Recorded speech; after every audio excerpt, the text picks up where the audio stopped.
Okay, so once you get your goal structure set up, you think, okay, if I could have this life, it looks like that might be worth living. Then you turn down to the micro routines. It's like, okay, well, this is what I'm aiming for. How does that instantiate itself day to day, week to week, month to month? And that's where something like a schedule can be unbelievably useful. Google Calendar. It's like, make a damn schedule and stick to it. Okay, so what's the rule with a schedule? It's not a bloody prison. That's the first thing that people do wrong. They say, well, I don't like to follow a schedule. Well, it's like, well, what kind of schedule are you setting up? Well, I have to do this, then I have to do this, then I have to do this, you know, and then I just go play video games, because who wants to do all these things that I have to do? It's like, wrong. Set the damn schedule up so that you have the day you want. That's the trick. It's like, okay, I've got tomorrow. If I was going to set it up so it was the best possible day I could have, practically speaking, what would it look like? You know, there comes a day, man, everyone's gonna have this day. There comes a day where being average, being mediocre is just sickening to you. It's just sickening. It makes you want to throw up. Because you've seen people with far less talent than you. As you're growing up with them, their childhood buddies, whatever else, they didn't have what you had. Yet now they're fucking to become something that you haven't. There comes that day. It's either when you're young, you know, and it strikes you on the baseball field because you're sick of striking out, or it's when you get fired from your 5th job, you know, and your wife and kids are on your ass because you don't know how to support them anymore. There comes a fucking day where push comes to shove. Where being mediocre, being like average and shit just fucking burns and sucks so much.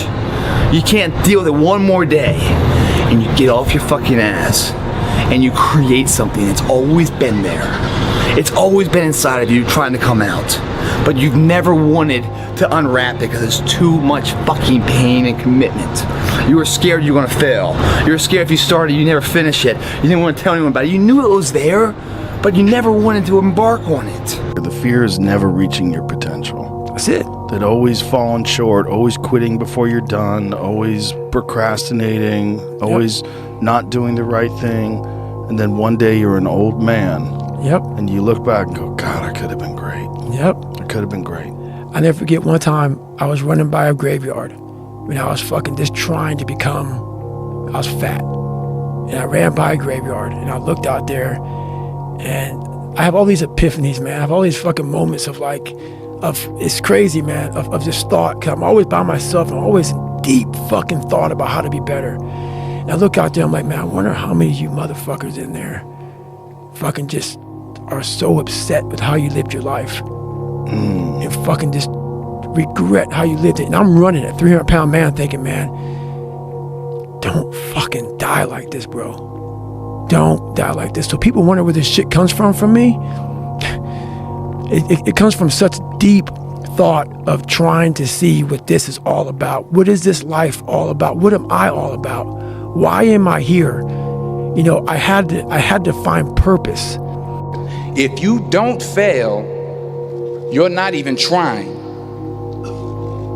I'll say it again. If you don't fail, you're not even trying. My wife told me this great expression. To get something you never had, you have to do something you never did.